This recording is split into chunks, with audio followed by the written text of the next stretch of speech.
Look at that. Flames are shooting up. Thick smoke covers the sky. Once again, a German-made Leopard 1A5 tank supplied to Ukraine has been completely destroyed.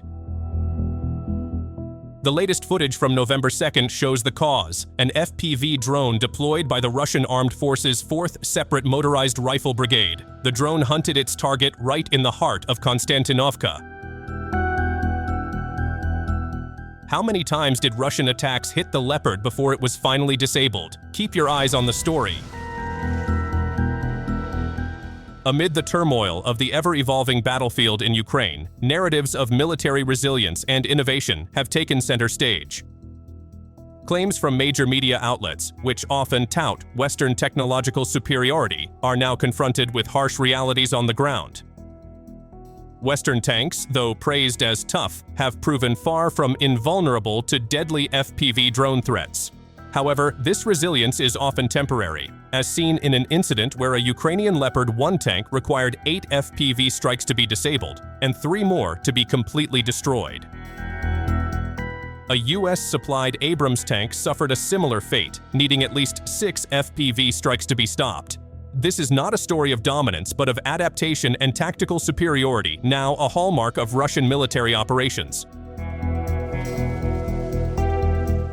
Western tanks, with their conventional designs, will eventually be destroyed when faced with relentless FPV attacks.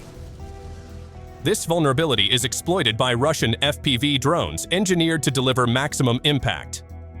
The way Russian FPVs operate is highly effective. These drones, piloted with precision by trained operators, can evade air defense radar and target weak points on enemy armored vehicles. With a carefully designed warhead and agile maneuvering, Russian FPVs can strike the same area repeatedly, wearing down the tank's defenses layer by layer. This is why Ukrainian tanks, including Western models, can eventually be taken out after multiple hits. Russian FPVs are not just drones, they are efficient and lethal tank hunters. Recognizing the growing threat of FPVs, both Russia and Ukraine have made significant modifications to their armored vehicles. However, Russia's approach has been far more innovative and audacious. Modifications to Russian tanks typically include thick layers of explosive reactive armor, which effectively blunt the shaped charge warheads carried by FPVs. Multiple strikes in the same spot are required to penetrate these layers, and the armor can be easily replaced if the tank remains operational, but Russia didn't stop there.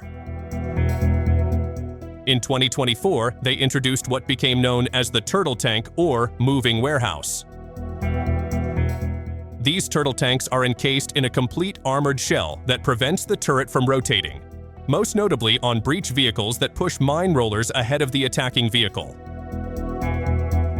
Although the turtle shell reduces visibility and immobilizes the turret, it is highly effective at mitigating FPV attacks. These tanks also carry less ammunition to reduce the risk of catastrophic explosions. This is a deliberate Russian tactic, sacrificing offensive capability for survivability, transforming the tank into an unstoppable heavy armored battering ram.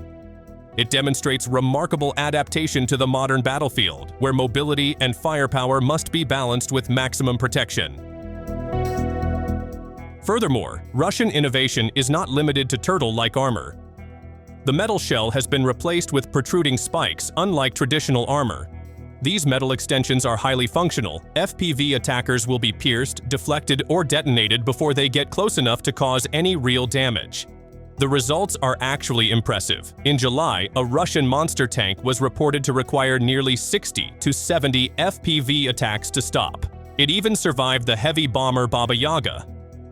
This is clear proof of the effectiveness of Russian modifications, showing that their approach to FPV defense far surpasses what Western technology can offer.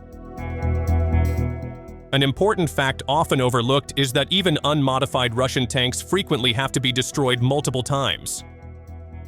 This is not a weakness, but a reflection of their robust design and well-trained crews. If Ukrainian FPVs have to attack a Russian tank more than 20 or even 60 times, that represents a loss. Each FPV attack requires a drone, which means high production and procurement costs for Ukraine. The more drones required to destroy a single tank, the greater the logistical and financial burden on Ukraine. Time is also a critical factor on the battlefield. If one tank requires dozens of attacks to be destroyed, this gives Russian tanks valuable time to reach their objectives, disrupt enemy formations, or even retreat for repairs. And every FPV that is expended is a lost opportunity to strike other, potentially more vulnerable targets. In other words, the efficiency of Ukrainian FPV attacks is very low when faced with Russian tanks, whether modified or standard. Not to mention, there are other challenges that Ukraine must face. For FPV drone operators, the first issue is overcoming jamming, which may be an even bigger problem than armor. The challenge lies in having the right equipment for a specific frontline sector to get a clear view, drones operating on the correct frequency for control, and video transmission to bypass local interference. Even with fiber drones that are resistant to jamming, factors such as weather conditions, artillery fire, and other drones mean that attacks are never guaranteed. Russia's advanced jamming systems effectively disrupt drone signals, blinding operators and making attacks impossible. Meanwhile, Leopard tanks and other Western vehicles are increasingly struggling.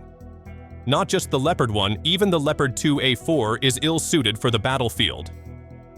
It is more at home in a showcase than in actual combat. For example, near the intersection of Konstantinovka and Pushkin in Pokrovsk, a Ukrainian Armed Forces Leopard 2A4 was heavily damaged after being attacked by a Russian FPV drone. This is a concrete example of Western tanks failing and becoming a liability. So, can the Russian monster tank reclaim the battlefield from drones? That's all for today's episode, and thanks for watching.